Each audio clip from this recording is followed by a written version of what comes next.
Assalamualaikum warahmatullahi wabarakatuh.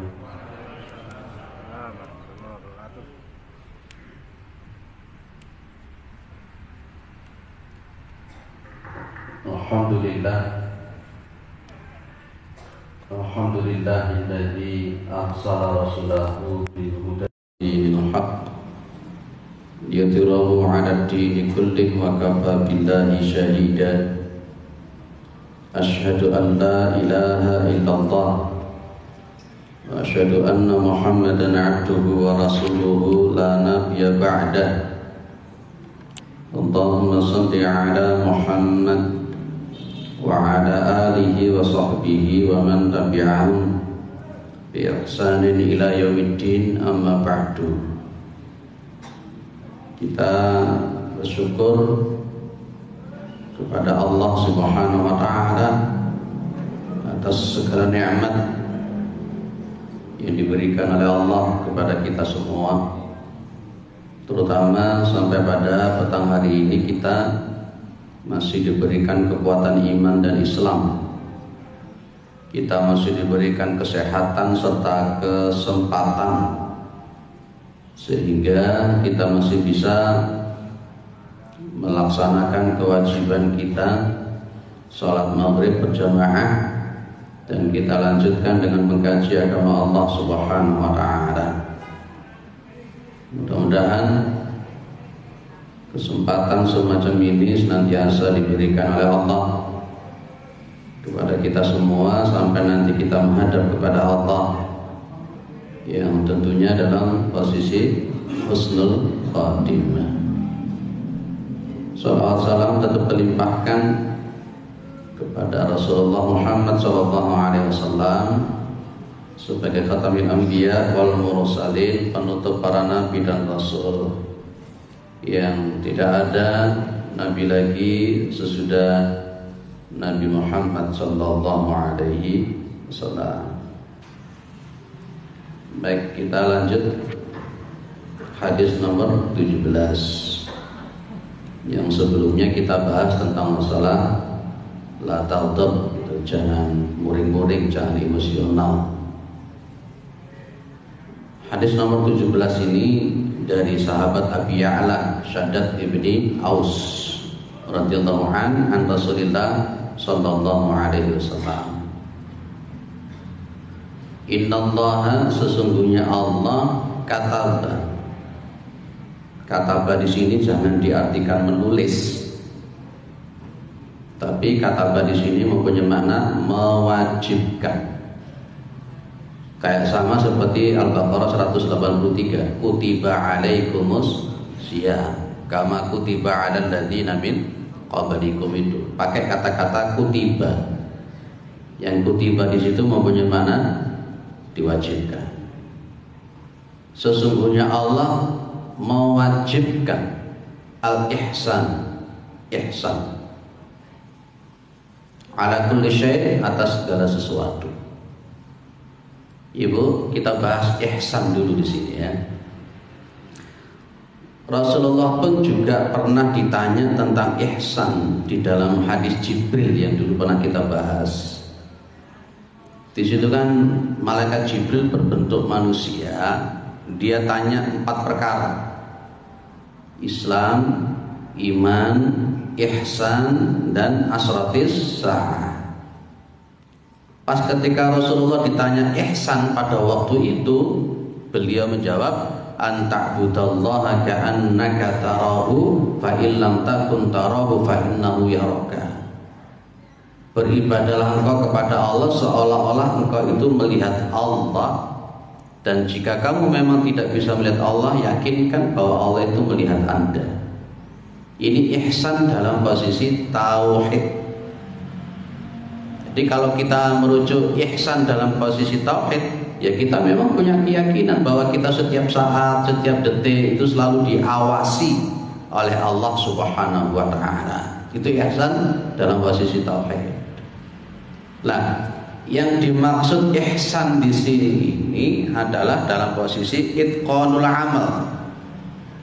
Itqanul amal itu amal yang sifatnya berkualitas.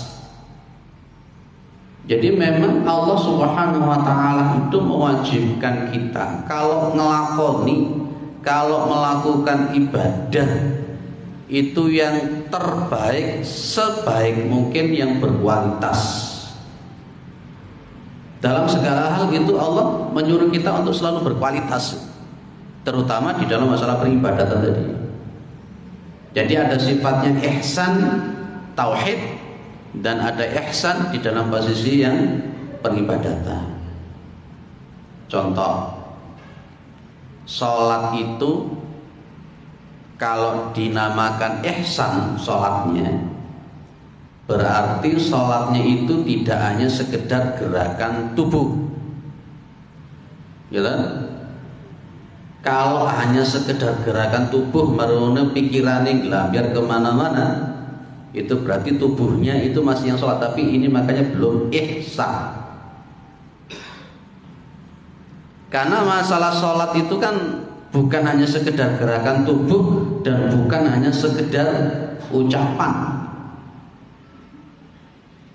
Sholat itu seharusnya tepat waktu.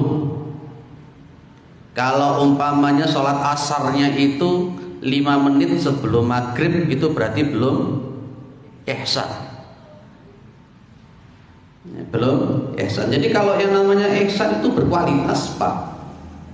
Berkualitas. Kualitas dari sisi apa? Gerakannya, sunnahnya, rukunnya, tata caranya, itu bagus, itu namanya ihsan. Dan orang itu tidak akan bisa melakukan ibadah dengan ihsan kecuali kalau dia itu sudah mempunyai keilmuan, paham dengan ilmunya, caranya rukuk kayak apa, caranya sujud kayak gimana.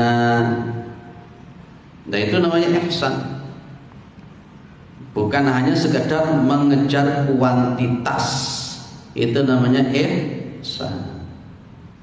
Baca Al-Quran itu juga diwajibkan untuk ihsan. Kalau baca Al-Quran itu setidak-tidaknya minimal 4. Ada waqaf wal ibtida'nya, ada makharijul hurufnya, ada sifat-sifat hurufnya, ada hukum nun mati dan tanwinnya. Kalau mau menambahi 1, iramanya atau langgamnya, entah itu nahawan, entah itu hijaz, entah itu jiharka, biayati, sika, macam-macam. Makanya kalau saya tanya sama orang di jamaah itu, membaca Al-Quran itu yang dipentingkan benernya atau enaknya sih? Enaknya atau benernya? Pewenak, suarane penak, mocone penak, tapi gak bener dari sisi 4 yang diwajibkan tadi, ya podo wae. Selama ini cenderung ambilnya itu yang enaknya, bukan yang benernya. Wah, iki lagi imami gak enak. Iki lagi imami gak enak. Coba jenengan lihat pakar Al-Quran namanya Aiman Sued, rujukan qori-qori internasional, bahkan Indonesia rujuknya ke Aiman Sued. Kalau bacanya gimana jenengan lihat? Datar-datar, suaranya juga pas-pasan, tapi makharijul hurufnya bener, sifat-sifat hurufnya bener, waqaf wal ibtida'nya bener, hukum nun mati tanwinnya bener. Bukan masalah enaknya yang sebenarnya didulukan maju ke depan itu, ya, tapi bagaimana 4 huruf itu. Ya syukur-syukur lek penak ya bener. Kadang-kala bacaannya koyo iki langgami kok gak pas, iramane gak pas, tapi bener makharijul hurufnya, sifat-sifat hurufnya bener dan sebagainya. Nah, jadi kalau umpamanya ihsan itu berupaya untuk berkualitas. Pas ketika sholat itu ihsan, bacaannya juga benar, sunnahnya juga benar, rukunnya juga benar, gerakannya juga benar. Kan seperti itu kalau namanya ihsan. Bacaannya benar, hafalannya banyak, tapi begitu jadi imam, rukunnya tidak benar, sunnahnya tidak benar, gerakannya tidak benar, maka dipilih yang mana? Makanya para ulama membahas khusus tentang masalah imam itu. Khusus masalah imam itu. Ada imam yang A, bacanya bagus, ya benar. Tapi dari sisi fakihnya tentang makna-makna Al-Quran, tentang fikih sholatnya, tentang sunnahnya dia nol.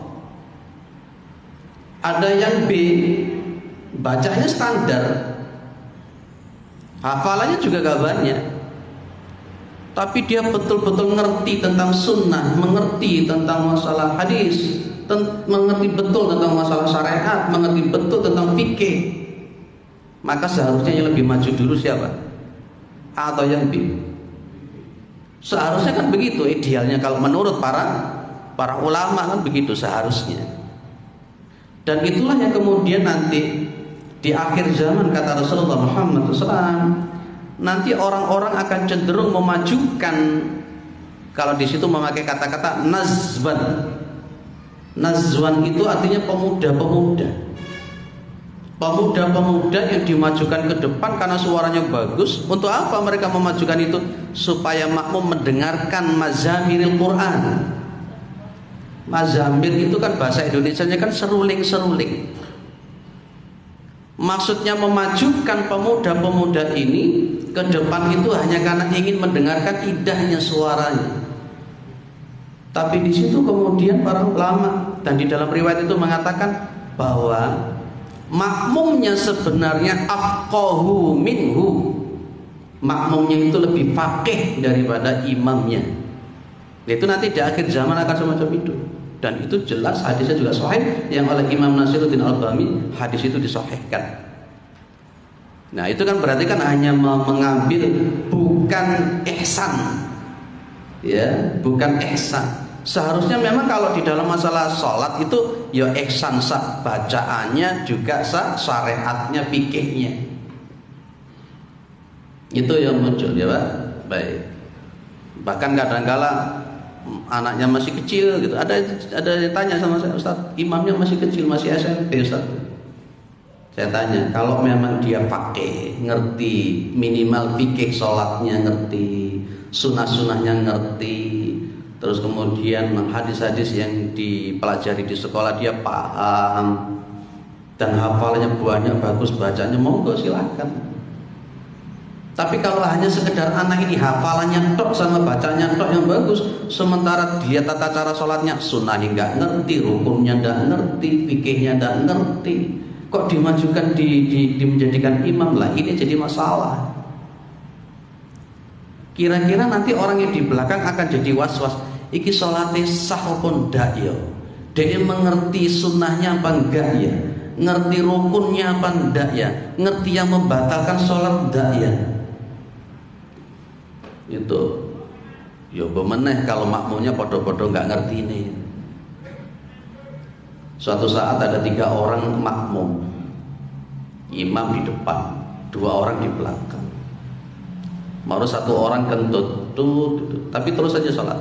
Baru yang sebelahnya yang dengar kentutnya tadi ngomong, kamu ini batal tadi kentut. Imamnya akhirnya balik, iya batal semua. Akhirnya podo ngomong kabeh batal kabeh.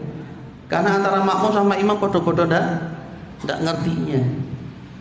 Nah, itu loh yang namanya ihsan itu di situ. Segala sesuatu itu memang yang diwajibkan oleh Allah itu adalah kualitasnya, bukan kuantitasnya. Kalau ngaji tentang adab membaca Al-Quran di dalam kitab Sahih Adabil Islamiyah, saya tanya, sampean itu targetnya khatam atau paham? Targetnya khatam atau paham? Targetnya dua-duanya seharusnya, yo khatam yo paham. Tapi kalau hanya sekedar khatam, lah ini yang repot. Hanya sekedar khatam ini yang repot. Mbok baca nih, mbok bener ndak, yang penting khatam. Gitu Pak. Jadi dalam segala hal, haji juga begitu, harus kualitas. Sholat harus berkualitas, zakat harus berkualitas, semuanya harus berkualitas. Itu namanya ihsan. Namanya ihsan. Mohon maaf, kira-kira kita ini sholat kita sudah ihsan atau belum?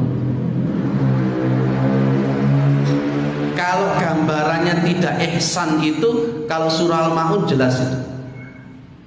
Fawailul lil musallin alladzina hum an salatihim sahun alladzina hum yurahun. Itu berarti tidak ihsan salatnya itu.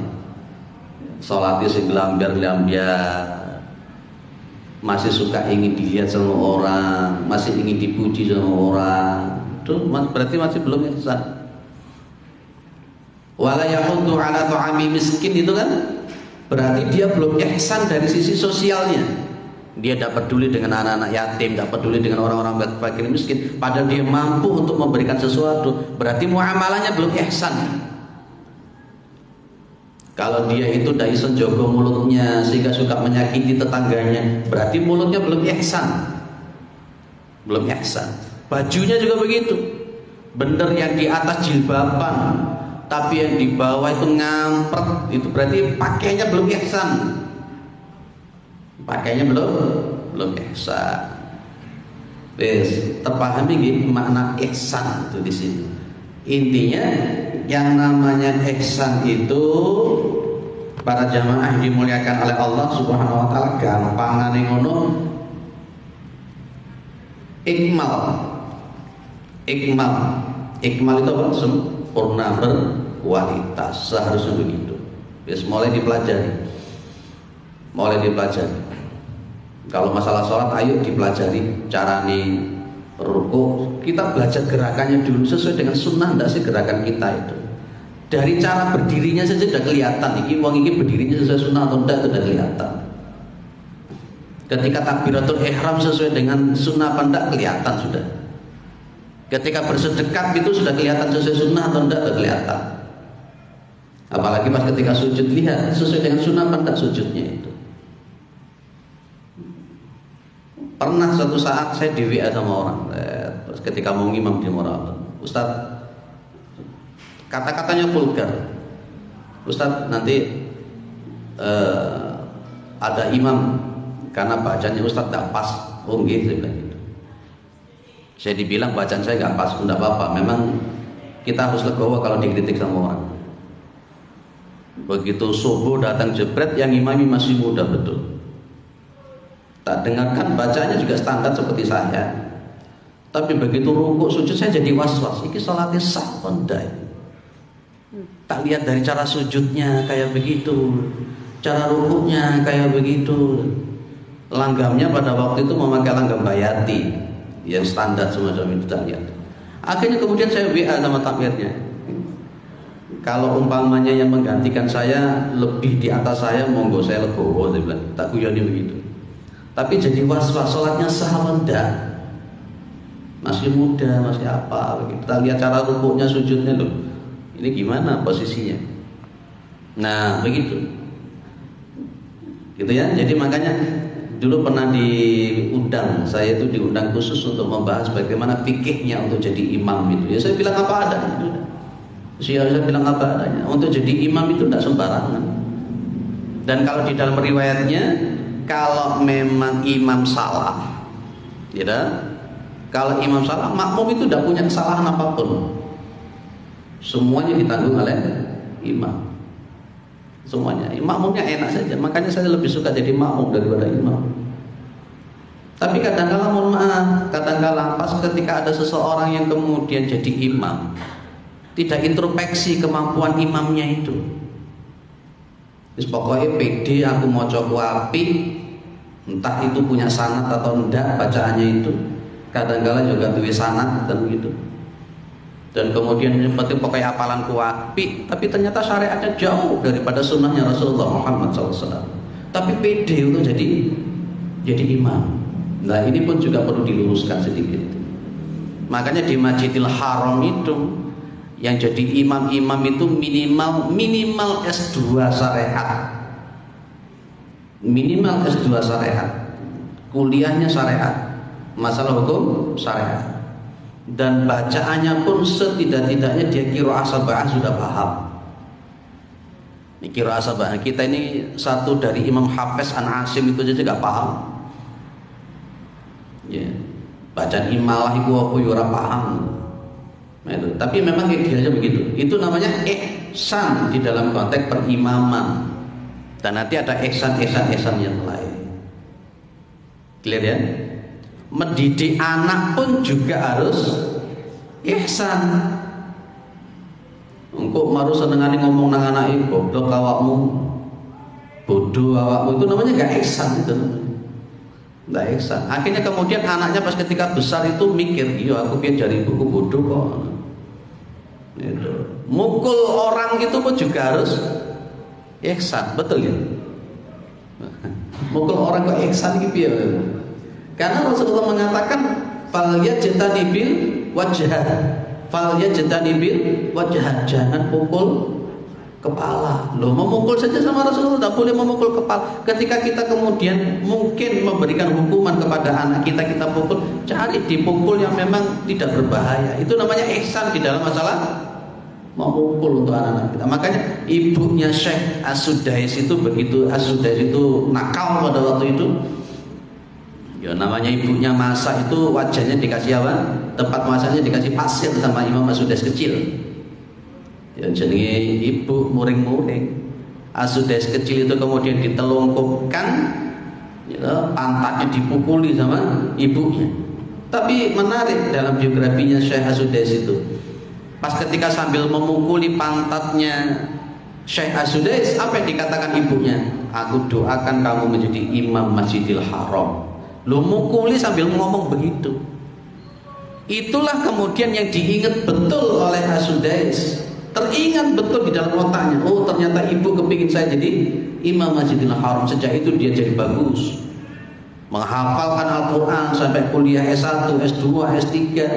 Usia muda dijadikan imam Masjidil Haram lo itu. Lalu kalau kita mukuli anak sambil ngomong bodoh awakmu, ya bodoh tenanan. Kualat awakmu, ya kualat temenanan. Nah, itu namanya dak ihsan di dalam konteks memberikan hukuman kepada anak-anak kita. Ya, jadi ini kalau kita kembangkan cukup panjang ya. Jadi sesungguhnya Allah Subhanahu wa taala itu mewajibkan ihsan. Mewajibkan ihsan atas segala sesuatu. Maka pas ketika ada imam muda di Masjid Al-Arab, saya bilang jangan terobsesi dengan irama. Engkau dong-dongi nanti tajwid makharijul hurufnya, waqafal ibtida'nya, hukum nun mati tanwinnya nanti tidak kena. Kan begitu biasanya. Weh, belajar irama, sekarang saya bayati, saya sekarang hijaz, sekarang begini. Ternyata akhirnya kemudian lepas semua.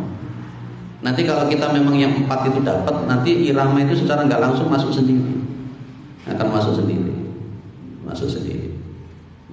Biasanya yang paling ringan itu ya bayati, paling sering itu bayati. Kalau tadi ngimaminya Al-Fatihahnya itu hijaz, kemudian suratnya pakai bayati. Baik. Fa idza qataltum fa ahsinu al-qitlata, maka apabila kalian membunuh fa ahsinu, maka ihsanlah di dalam membunuh. Kalau di dalam Al-Quran membunuh musuh itu apa? Fador bariqab itu ini tengkoin. Itu yang paling enak. Untuk kisah di Arab Saudi untuk memenggal kepala itu ini yang dipenggal adalah tengkuk. Jadi begitu langsung mati. Orang diengek-engek, gak dimutilasi. Sampai membunuh pun kita disuruh bagus, berkualitas di dalam rangka membunuh. Makanya Rasulullah melarang kita itu membunuh dengan cara membakar. Jenengan punya lihat semutnya kok akeh, jenengan obok, itu tidak boleh. Bunuhlah dengan cara yang baik. Pak, kalau yang namanya rajam itu gimana? Kalau rajam itu dia itu dipendem, cuman disisakan kepala dilempari pakai batu. Pas ketika melempari pakai batu itu oleh Rasul disuruh memilih batunya. Nggak boleh langsung memakai batu yang gede langsung mati, nggak iso. Dan juga tidak boleh terlalu kecil batunya sehingga nggak mati-mati, akhirnya tersiksa, sedang. Dan yang melempari banyak diputar. supaya pas dilempari juga tidak merasakan sakitnya, tidak seperti itu, dan cepat mati. Ada hukum qisas maka di dalam Al-Quran, di dalam sunnah kita, walakum fil qisasi hayatu ya ulil albab, di juz yang kedua itu. Qisas itu wajib, dan pas ketika mengqisas harus berkualitas juga. Membunuh orang itu harus baik. Makanya kalau untuk hukuman mati di dalam Islam tidak ada, setrum itu tidak ada. Setrum itu tidak ada. Kalau hukuman mati di Islam itu pancung, dan pancung pun juga sekali tebas mati. Ada yang pernah ke Masjid Qisas melihat bagaimana kepala itu gelinding? Mulai gak kuat, gak usah datang ke sana. Ya nggak semangat gue dengan itu. Oh, tahu tempatnya saja gitu. Oh, Masya Allah. Tapi belum pernah lihat pas di penggal itu ya. Oh, belum. Mudah-mudahan nanti punya kesempatan. Disuruh agak tengkuk dikit, ada bojonya tawajem total. Sekali pukul, set, putus langsung gelinding kepala. Wih, Masya Allah. Itu langsung mati, langsung mati. Nah, itu namanya fa'ahsinu al-qitlah. Wa idza dabahtum, dan apabila kalian menyembelih, maka fa'ahsinu al-dibhata. Kalau di dalam riwayat yang lain tak marbutohnya tidak ada, menjadi fa'ahsinu ad-dibha. Kalau kalian itu menyembelih, maka berihsanlah di dalam menyembelih. Kalau di sini disebut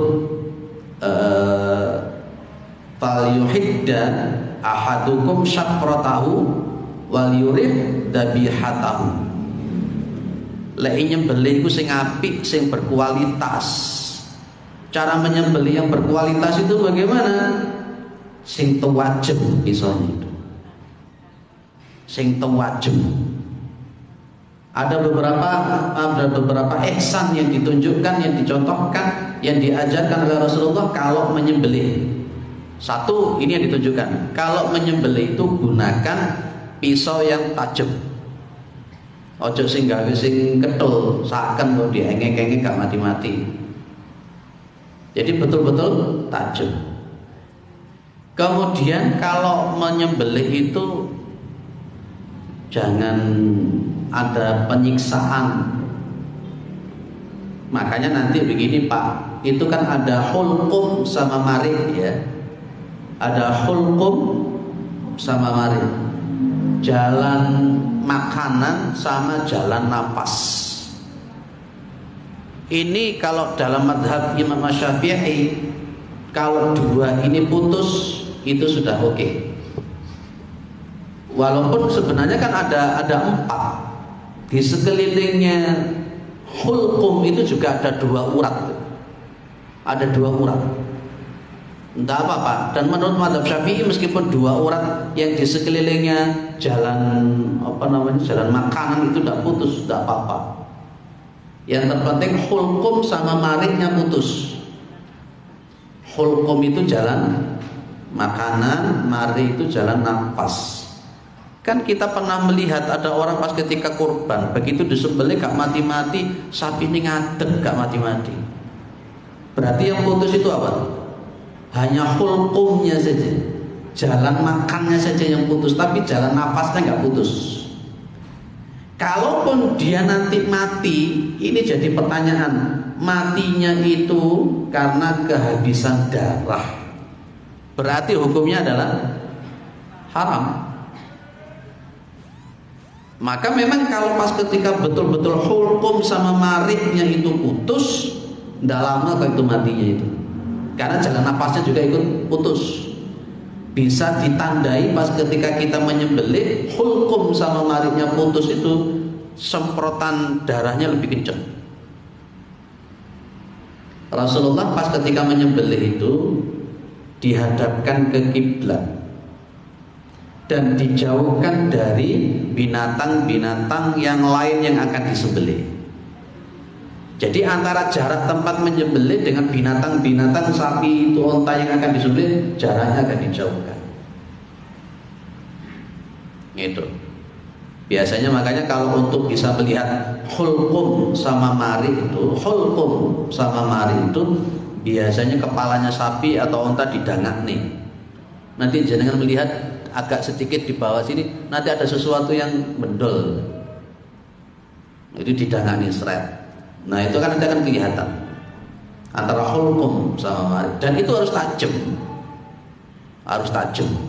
Nah itulah namanya ihsan di dalam masalah menyembelih. Pas ketika merobohkan sapi pun juga yang ihsan. Ojo dieret-eret sampai kaya ngono kuwi. Diweret-eret itu Masya Allah. Oke ya. Inilah kewajiban kita melakukan ihsan. Dan ini keterangan-keterangan. Ini makanya di sini ada kalimat al-hulqum wadajaini. Ini yang disebut wadajaini itu kan dua urat yang di al-hulqum, dekat al-hulqum. Kalau di dalam mazhab Syafi'i itu meskipun tidak putus tidak apa-apa. Tidak apa-apa. Oke ya, biasa. Yang kita simpulkan hadis ini apa? Ihsan. Lakukanlah segala sesuatu itu dengan berkualitas. Makanya saya bilang begini, sholat itu penting, dan jangan mengatakan sing penting sholat. Lek mengatakan sing penting sholat, ya akhirnya ala kadarnya sholatnya itu. Waktunya pun juga ala kadarnya. Kita ini minta kepada Allah kepingin cepat dituruti. Lah kok Allah itu menyuruh kita sholat kok senengane ditunda-tunda. Kita kepingin kalau kita minta sama Allah segera dituruti permintaan. Kenapa kita kalau sholat itu kok diolor-olor? Halo, ada yang suka ngolor-ngolor sholat? Tadi saya datang ke sini, ada yang baru masuk, saya sholat asar. Begitu keluar dari pintu turun, wis ada. Mbok melu sholat meneh mendai. Itu mohon maaf, itu jenenge durung ihsan. Kalau jenengan jadi suami juga yang ihsan sama istrinya. Yang dicontohkan oleh Nabi, beliau tidak pernah mencela makanan yang dimasak oleh Aisyah. Kalau memang beliau suka yang dimasak, ya beliau makan. Kalau tidak suka, beliau tinggalkan. Tidak suka, itu Nabi Muhammad itu ngelok nih Ibu Aisyah, tidak suka. Kalau memanggil istrinya yang ihsan, makanya Nabi kalau manggil istrinya apa? Ya Humaira, wahai pipi yang kemerah-merahan. Ya persis seperti jenengan tuh kalau manggil istri kan begitu tuh. Ya bapak kalau manggil istri ya Humaira, wahai pipi yang kemerah-merahan. Gitu. Baik, clear? Monggo ada yang ditambahkan, silahkan. TK ono ya langsung ke hadis nomor 18. Sedangkan tam kitab ini.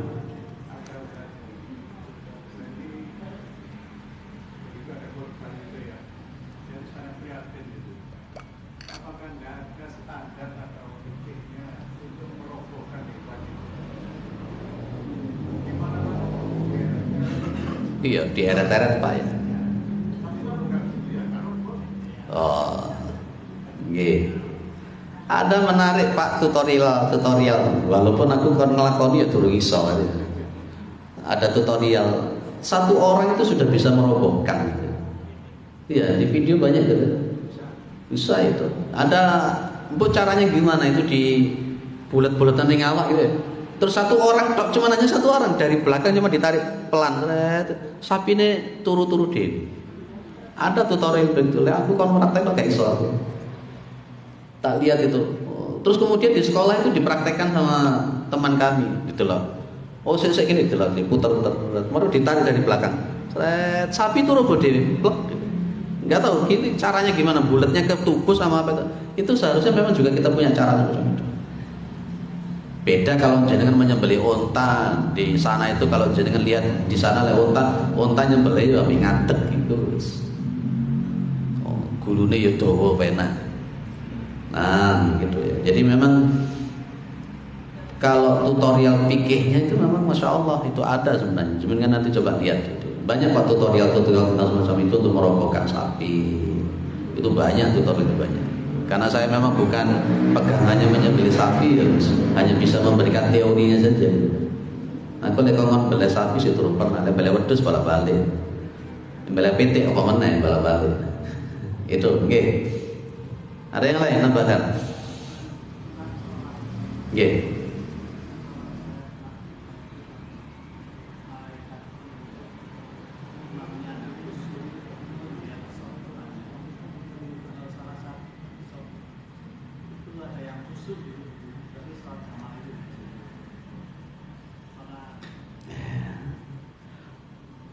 Dan riwayat itu ada, tapi jangan dijadikan sebagai alibi ketika kalau kita makmum gelambiar-gelambiar.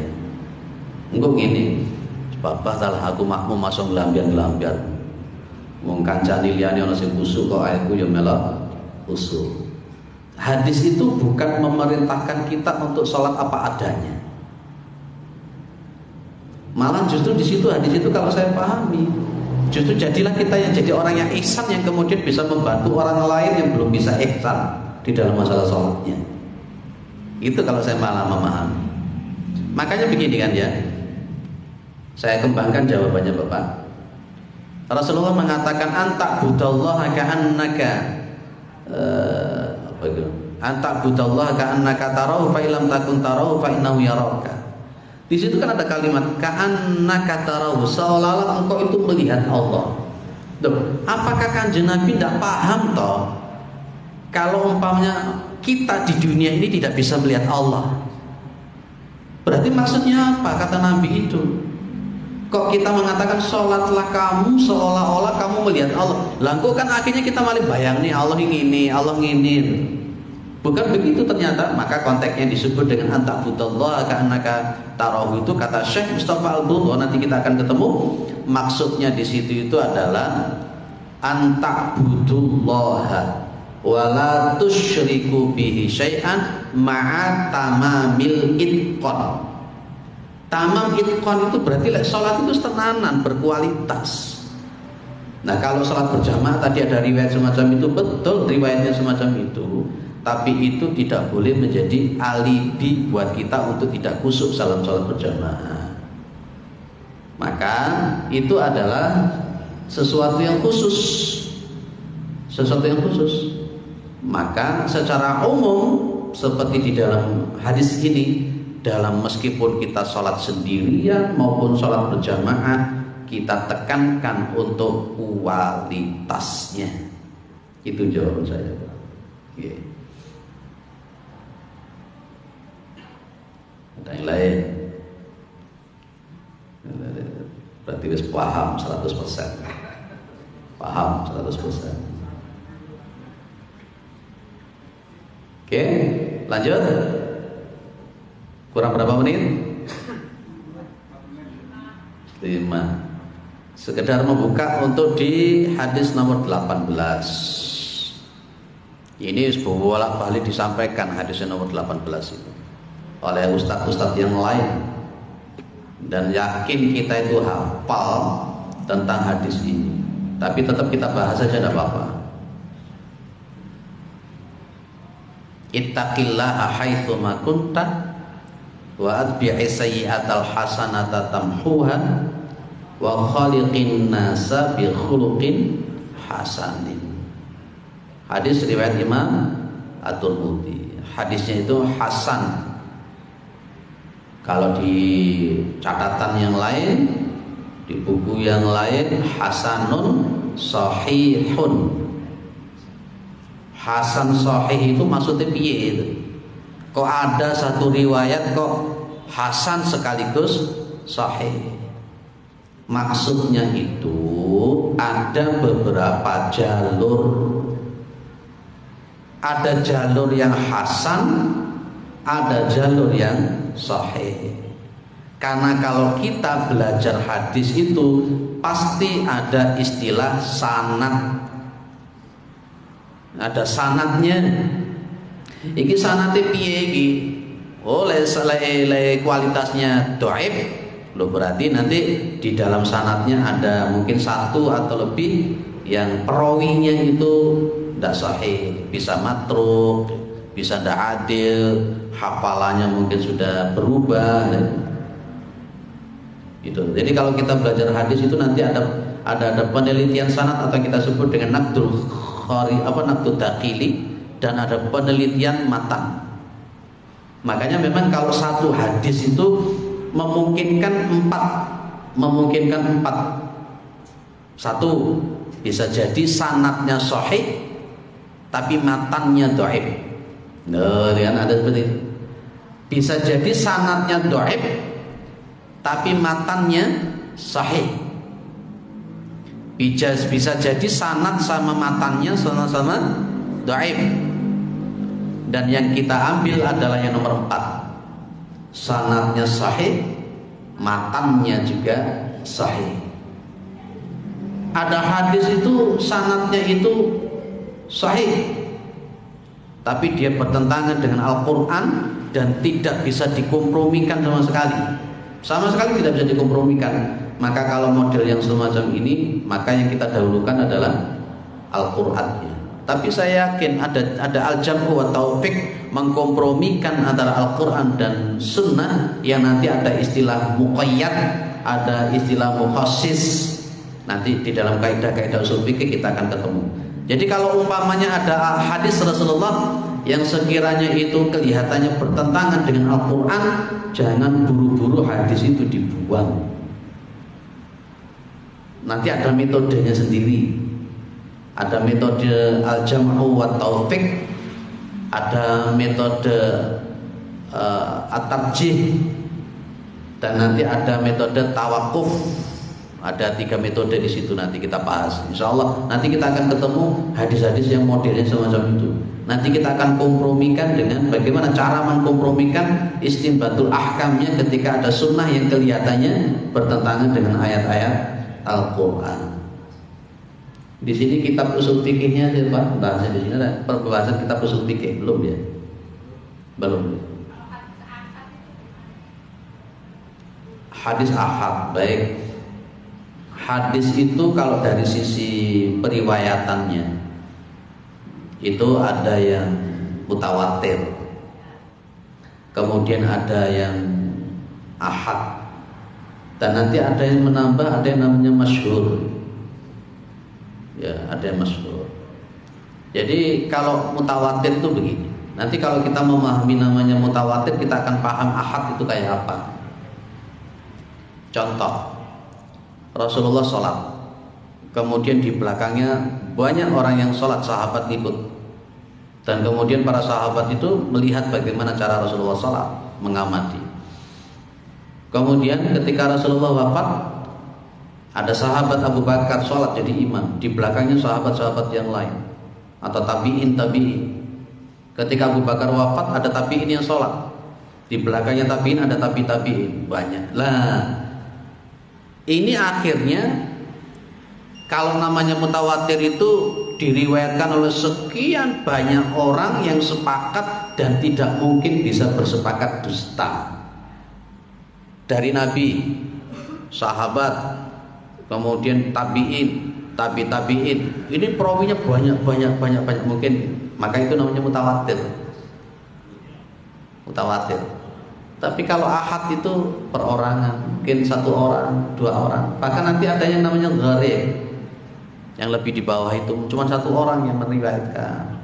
Lah kalau kita ahlu sunnah wal jamaah, meskipun riwayatnya ahad, tapi kalau sanadnya sahih boleh kita pakai. Itu namanya ahad, itu seperti itu. Kapan-kapan kita belajar hadis begini, kita masukkan sedikit-sedikit tentang masalah semacam itu. Lah menariknya begini, Ibu. Kalau kita bicara hadis itu, ya, kita tanya sahih atau tidak. Tapi begitu yang bicara itu gurunya, kiainya, ustadznya, tidak pernah tanya sahih atau tidak. Kayak tadi pagi kita bicara tentang wiritan dengan hitungan-hitungan dan fadilah-fadilah tertentu. Ada salah satu ustadz CMM ini, saya diwaduli ada ustadz CMM, ustadz membolehkan wiritan dengan hitungan-hitungan tertentu, dengan fadilah-fadilah tertentu karena ulamanya itu pernah meneliti. Tak guyone gini, satu, kira-kira sudah pernah diteliti enggak? Orang itu memang betul-betul melakukan penelitian, sanate piye? Kalau kita itu berkenaan dengan hadis Nabi berani mengatakan itu sahih atau dhaif. Kenapa? Pas ketika ada orang mengatakan sudah mengadakan penelitian, sanadnya di mana letaknya? Kan kita langsung percaya loh. Yang kedua, apakah para sahabat Rasulullah Muhammad SAW pernah melakukan membatasi hitungan dengan fadilah-fadilah tertentu? Tidak. Maka saya bilang tadi itu, patokan kita beragama itu bukan ulama, apalagi hanya sekedar Ustadz CMM. Maka saya bilang semua Ustadz CMM itu harus betul-betul belajar, termasuk saya harus belajar.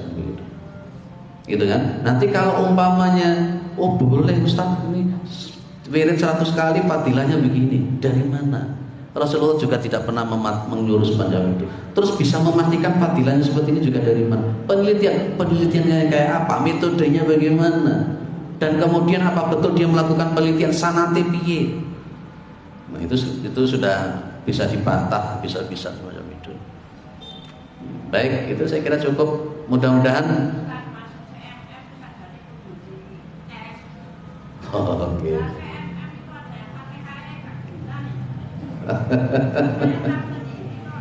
Iya, insya Allah nanti jenengan tampung saja namanya siapa, kita sampaikan nanti ke Masjid Tabligh dan Masjid insya Allah. Mudah-mudahan bermanfaat gitu. Mudah-mudahan kita husnul khatimah. Amin. Subhanakallahumma wa bihamdika asyhadu an la ilaha illa anta astaghfiruka wa atubu ilaik. Assalamualaikum warahmatullahi wabarakatuh.